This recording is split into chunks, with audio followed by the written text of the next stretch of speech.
Chapter 12. How It All Came Together.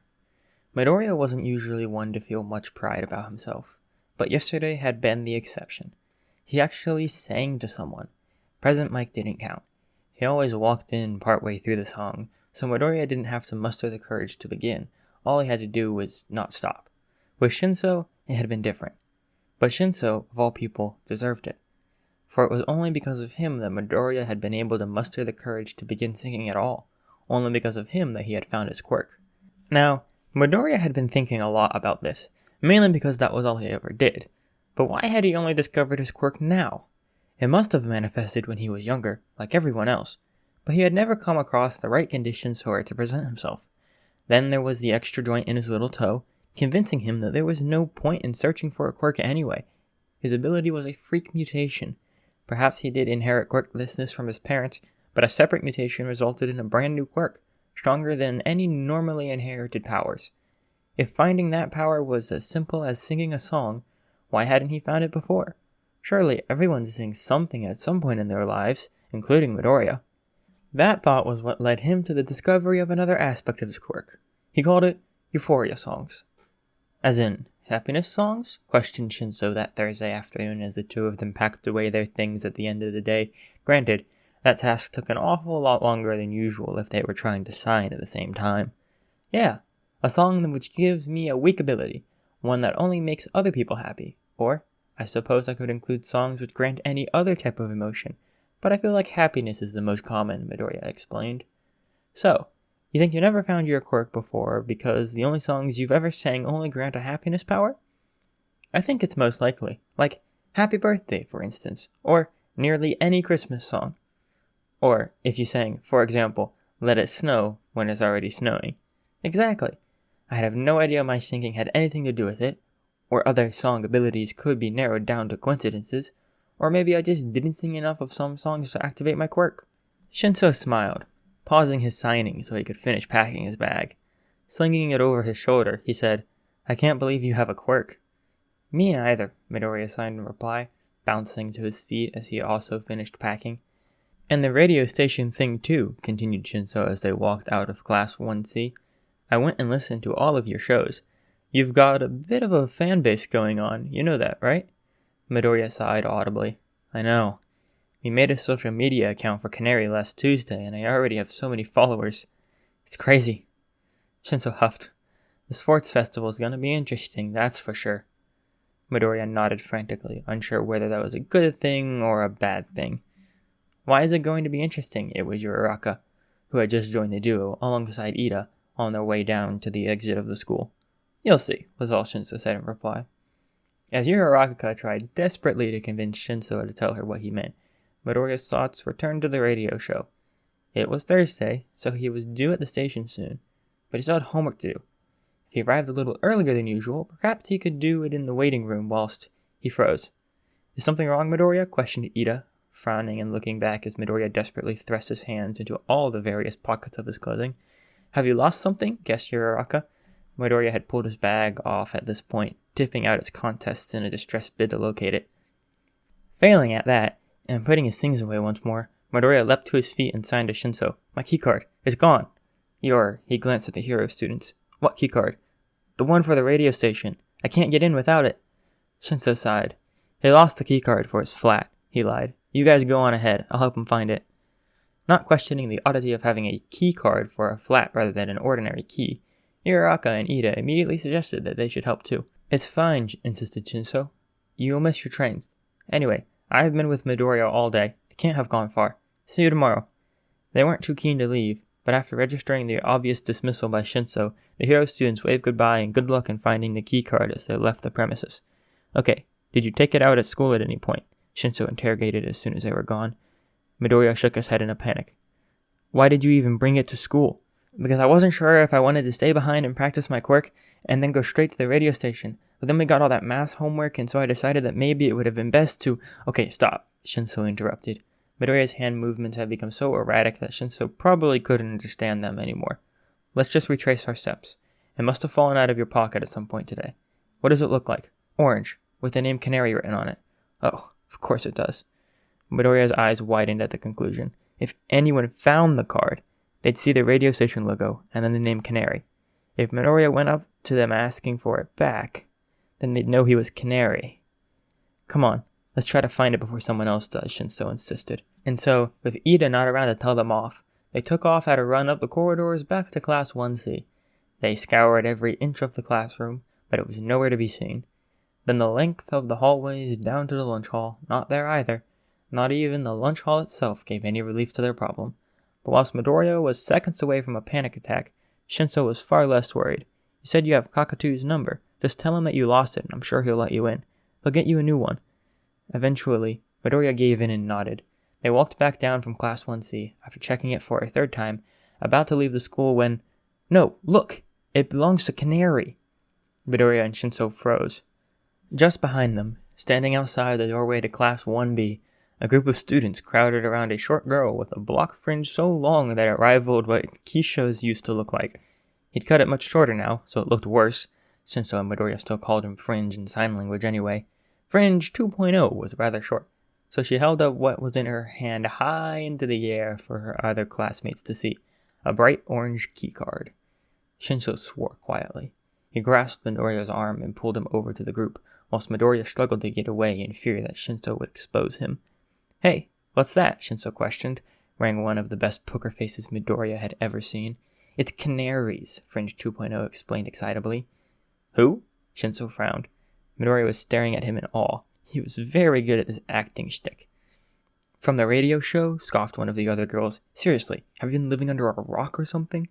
Shinso rolled his eyes at her. Well, whoever he is, I'm sure he'll want that back. Why don't you go give it to Principal Nedzu or something? Well, you two clearly don't know who Canary is, so allow me to explain.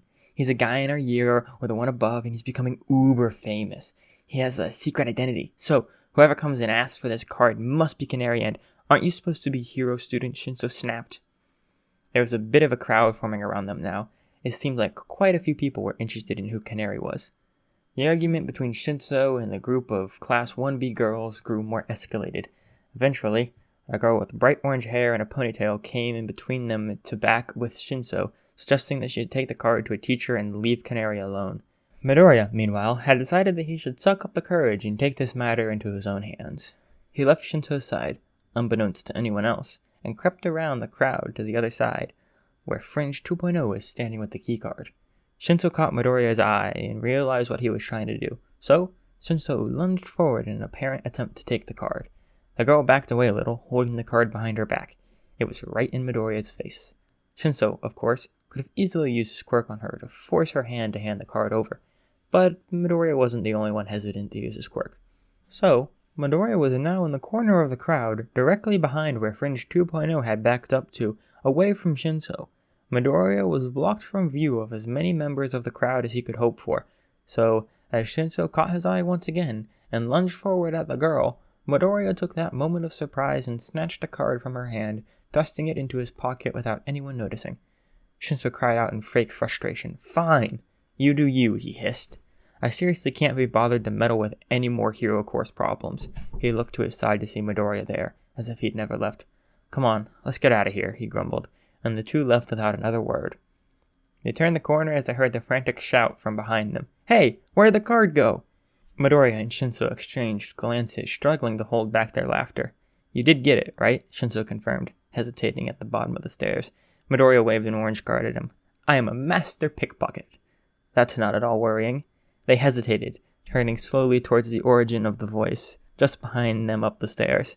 It was another girl, with deep purple hair and oddly shaped earlobes. Were those ox cords attached to her skin? We're going to give it to the principal, Shinso insisted without missing a beat. Sure, said the girl, raising an eyebrow. And you don't sound exactly like Canary. Trust me, I always remember a voice. Midoriya tried desperately to reply, but his voice just got stuck in his throat again. So he did the next best thing, and lifted his finger to his lips in a bid to keep quiet. She smiled. Don't worry. I won't tell anyone, Canary. They began walking together as Midoriya slipped the card securely into his pocket once more. What's your name? Shinso questioned after a while. Jiro, she replied. You? I'm Shinso.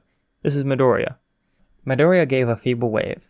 He was still a little glum that he had been foolish enough to let the card get out of his sight in the first place, and that it had ended up like this. Midoriya, Jiro frowned. As in Uraraka's friend? I thought you were mute. Okay, how many people has Uraraka talked to about Midoriya? Shinso sighed, voicing Midoriya's thoughts. Oh, we were just talking about people from other classes, and you were brought up in conversation. Then you were all talking to each other after the USJ attack. It was something to divert the conversation to, rather than think about everything that had just happened, she explained. Oh, okay. That's a little less terrifying, thought Midoriya, as the three of them left UA. So, anyway, you're on the radio tonight, right? Jiro asked Midoriya. He nodded hesitantly. Are you gonna sing this time? Midoriya blinked at her, furrowing his brow. Hey, I'm following you on social media, Jiro continued. Have you even read the comments about you? You have, like, an entire hashtag, dude. Everyone who's heard of you wants to know who you are, and if they're not talking about that, they're talking about your quirk. Midoriya looked at his feet, kicking at the gravel as they walked. Sorry, Jiro said suddenly. About following you guys and seeing the keycard. I saw you take it, but yeah, sorry. I have a hearing quirk, so I usually end up knowing things people like to keep under wraps. They stopped at the crossroads, the one where Shinso parted ways with Midoriya normally. Jiro turned towards the other road, about to leave. I'm good at keeping secrets, she insisted, but even you can't keep this hidden forever. The sports festival just around the corner, and they'll know who you are by then, so yeah, just bear it in mind. Midoriya nodded, giving her a little bow and thanks rather than saying it out loud. She nodded in reply as well, before turning and walking away, plugging one of her earphone jacks into her phone instead of having to bother with tangled wires. Shinso bit his lip, thinking hard about something before turning back to Midoriya. She must be another hero student, he realized.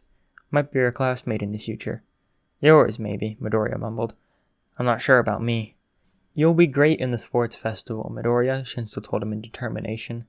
Not if I can't sing. You sang to me. You were great. That was different. I trust you. What do you need to trust me for? Questioned Shinso. Midoriya stopped fiddling with his fingers, looking up at him in confusion. So, you trust me not to tell anyone that you're an amazing singer with an incredibly powerful quirk? It's not as if your secret is a bad thing, and if you're embarrassed by it, think of me. To get people to talk to me so I can activate my quirk, I usually have to insult them, so everyone hates me by default. He laughed sadly. I don't hate you, Midoriya contradicted quietly. Shinso sighed and smiled. My point is, you literally have a fan base, and it'll be even bigger by tonight. Whatever you end up doing, it'll be fine. Midoriya gave him a meek smile in return. It was getting late. They'd killed a lot of time searching for the keycard, but if Midoriya hurried, he'd be able to catch the next train back to his house, with enough time to spare to clean up and change if he wanted to stick to doing his homework at the radio station idea. And so, still feeling rather down, Midoriya bid Shinso goodbye and ran the rest of the way to the train station. He didn't take his keycard to school for a while after that. Present Mike's radio show, Tuesdays and Thursdays, 18:30 to 19:30, Canary's hour. Present Mike, yeah! Canary, yay? Present Mike, it's 6:30, and we all know what that means.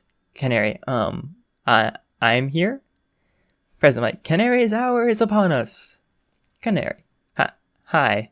Present Mike, last time, on Tuesday, that is, we left off with the birth of Canary's little social media account, and it is already verified. Canary, it is? Present Mike, yeah, have you not looked at it? Canary, occasionally, but I have schoolwork to do and... Present Mike, and that definitely wasn't last minute homework I saw you doing in the waiting room earlier. Canary, it was set today. It's due next week. Present Mike, wait, so why were you doing it in such a hurry? Canary, so I could get it done before the radio show started? Present Mike, but you have all week to do it.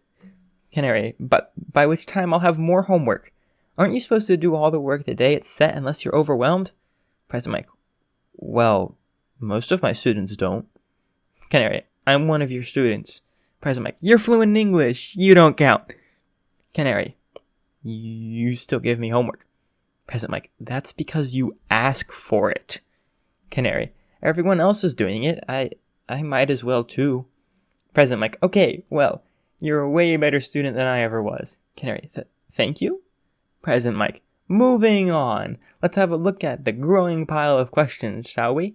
Canary, okay. Present Mike, and the first thing I see is a super long paragraph. Canary, It isn't that long. President Mike, says the guy who does English essays for fun. Canary, but... President Mike, cutting to the chase, music lover, great name, asks this.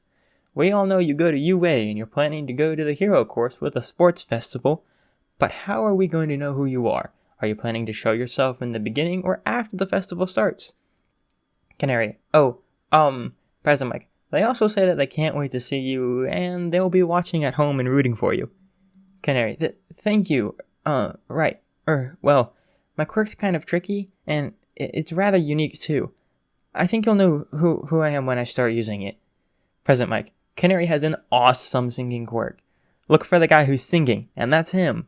Canary, yeah, I suppose. President Mike, next question. Canary, you pick. Canary, okay, this is from Evening Star. They ask, how do you have the courage to go on the radio? Isn't it scary? I'm afraid to go on stage, and I wanted to know how you do it. Can you help me? President Mike, Canary's the wrong person to ask. Canary, I am. I have really bad anxiety. Social situations just make me freeze up, like stage fright, only constantly. The radio feels different, though. It was scary at first, but after a while, it just feels like I'm just talking to Cockatoo. President Mike, by the way, if one more person calls me Mr. Cockatoo at school one more time... Canary's soft laughter can be heard. President Mike, I can tolerate you, but everyone? Canary, President Mike distracts me from my nervousness by making me talk about something else. That's where the random facts come in. President Mike, wait! I need my dose of random trivia. Go, Canary, go! Canary, you can't just put me on the spot like that. Wait, President Mike, whilst he panics in the corner for a moment, let me tell you what I told Canary before our first radio show. Everyone gets nervous. Even the pro heroes coming in as guests get scared of the thought of coming in here. But what I find helps is telling yourself that you're not nervous, you're excited. Excited to get it over and done with, perhaps. But the two emotions are surprisingly similar, and I find this helps a lot. Canary looks satisfied with himself. Do we have a fact? Canary, a group of canaries is called an aria. President Mike, that's a lie. Canary, no, it's not. President Mike, it's a flock, surely. Canary, and a group of cockatoos is called a chattering. President Mike, oh, come on. That can't be true. That sounds ridiculous. Canary, you're supposed to be an English teacher. President Mike, wait, I'm looking it up. Wait. Distant typing is heard before a pause and a gasp. President Mike, why are you always right? Canary laughs again. President Mike, right. One more question and then we'll move on to our next song. Canary, oh, okay. President Mike, now, speaking of songs, I have collected into a little bundle here many people asking the same question. So, let's just choose a random representative. Nightwing 15. And they ask, can you sing us a song? Canary, can I what? President Mike, you, not me. Look up any screeching cockatoo video on the internet, and that's about as close as you're gonna get. Canary, I don't know. President Mike, you don't have to, no worries. But you're a great singer. He's really good, listeners. Canary, I'm sorry, but President Mike, you're gonna have to wait until the sports festival for that one, folks. But it's not far away, so we won't have to wait long. In the meantime, let's have some music. You okay there, Canary? Questioned President Mike as they both took off their headphones. Midoriya had told his teacher about the incident with the keycard earlier. He mentioned everything, including how Jiro found out, excluding what she said about his singing. Going to have to sing in the sports festival, he said, aware of how quiet his voice was. But I don't know if I can. Sure you can, President Mike exclaimed. You're going to be awesome, and you know it. Midoriya didn't say anything, just staring dolefully at the questions on his computer screen. We've got 3 more shows, not including this one, until the sports festival starts, President Mike reminded him. That's plenty of time. Look how far you've come already. Keep up this rate of progress and you'll be ready for sure. Midoriya didn't feel so convinced. You could always try. He looked up at President Mike. Try singing? He repeated with a stutter. I'm not sure if you noticed, but there's another radio room that can be accessed off the waiting room. It's got another little window with blinds over it. It does? Yeah. I guess you might have thought that it was just part of this room, but it's separate and completely soundproof. Your quirk won't reach outside the room, so you can sing whatever you want. Granted, it doesn't destroy the place. Midoriya hesitated, ever conscious of the song playing on the radio as time ticked by. But what if I make a fool of myself? You won't, insisted Present Mike. How many times have you sung something seriously before I walked in on you singing the one that gave you wings? He wavered, thinking back over the times he had activated his quirk. That was the 4th time. And you were awesome. Just think, with a little practice, you were that good. And you've been singing an awful lot recently after school. Perhaps you're even better now, Present Mike exclaimed. Plus, we can always make you sound better. Midoriya couldn't help but laugh at that. It's fine, you don't have to. There was a pause before Present Mike said, So, you'll do it? Midoriya didn't meet his eyes. I want to. But I'm nervous You're not nervous? He suddenly exclaimed. Midoriya blinked at him. You're excited. Silence follows the song as the music dies out, before Present Mike laughs in a mockingly villainous tone. Canary, this is a bad idea. Present Mike, he has been convinced. Canary, I am feeling less convinced by the second. Present Mike, he's going to sing. This is not a drill. Canary, this is so weird. I'm in a different room now, so my quirk won't affect Cockatoo, but I can still hear him over the radio. It's strange, not being able to see him. Present Mike, he's distracting himself. I told you, distractions help. Canary, this is a mistake. Present Mike, no pressure. No one's pressuring you. We're all good. And if you want to back out mid-song, that's fine. But we're all rooting for you. Canary, thanks. Present Mike, he chose the song, and I feel like this is him trying to tell us something. Canary, I also have no idea what my quirk's going to do with it, so maybe this isn't such a good idea. Present Mike, it'll be fine. What's the worst that could happen? A brief moment of silence follows.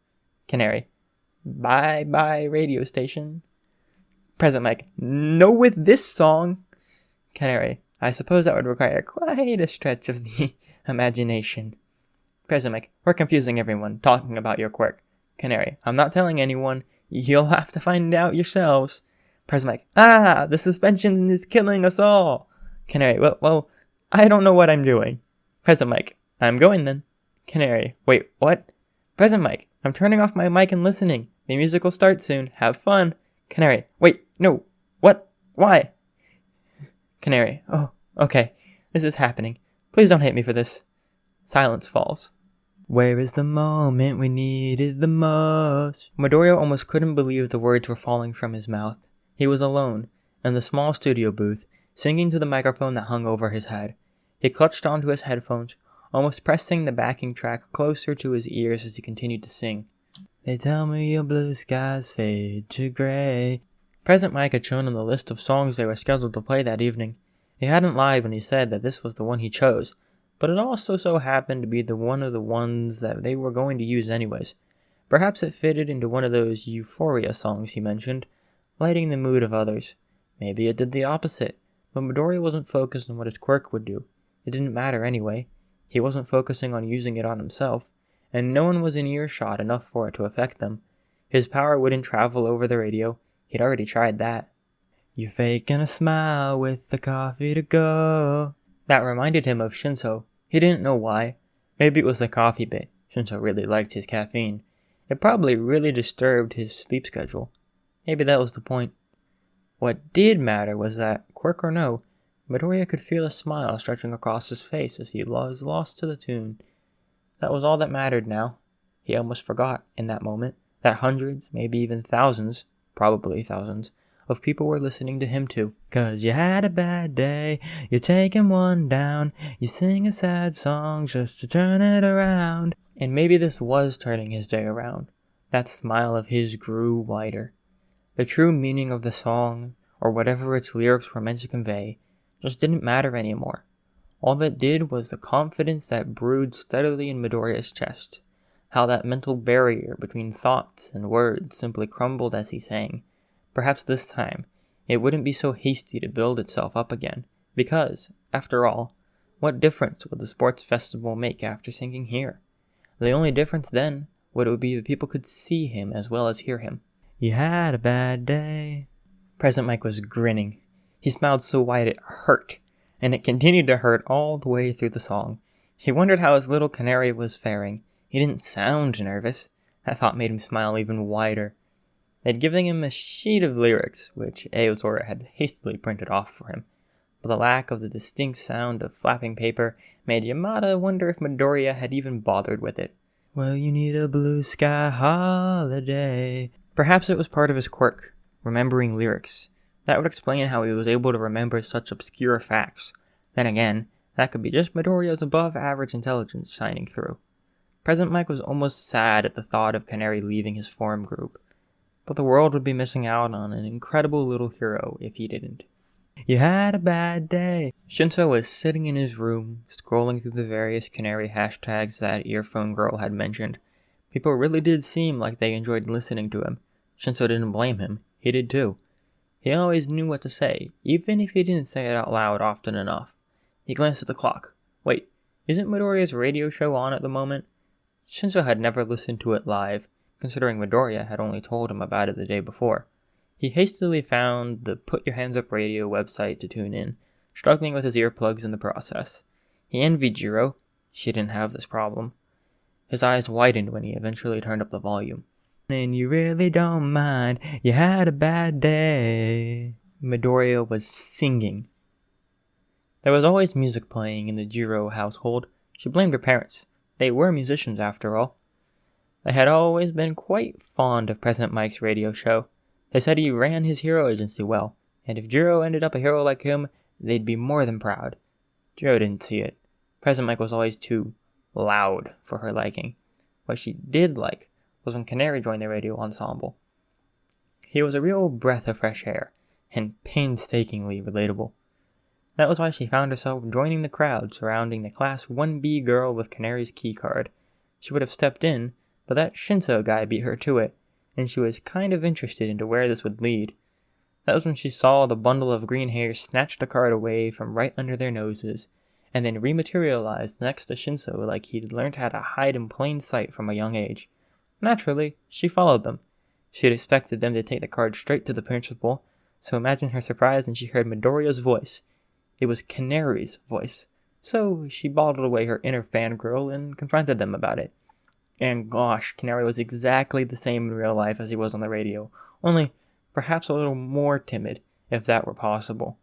You kick up the leaves and the magic is lost. And wow, he really could sing. It was like, as soon as the music started, a switch was flipped inside of him, and all those anxieties and worries just faded away as the song swelled into being. Jiro wished she had that confidence. Talking was one thing, something that Midoriya couldn't seem to do well, but singing? Canary had the whole thing backwards. You work at a smile and you go for a ride. She looked forward to seeing what he could really do. Midoriya was on the radio. Mute, sweet little Midoriya was singing on the radio. Uraraka stared at the wall, the music playing softly across her apartment. You had a bad day. Midoriya was Canary. Inko blew her nose, tossing the tissue into the growing mountain beside her. This was the first time she'd ever heard her son truly sing, and it was beautiful. The music faded out and Midoriya sang his last note. The problem with that song was that it faded out rather than having a definite ending, so he had to make one up. It couldn't have gone too badly. Or it could have been horrendous. Those are the only two explanations for the literal radio silence that followed the ending of the music. Present Mike.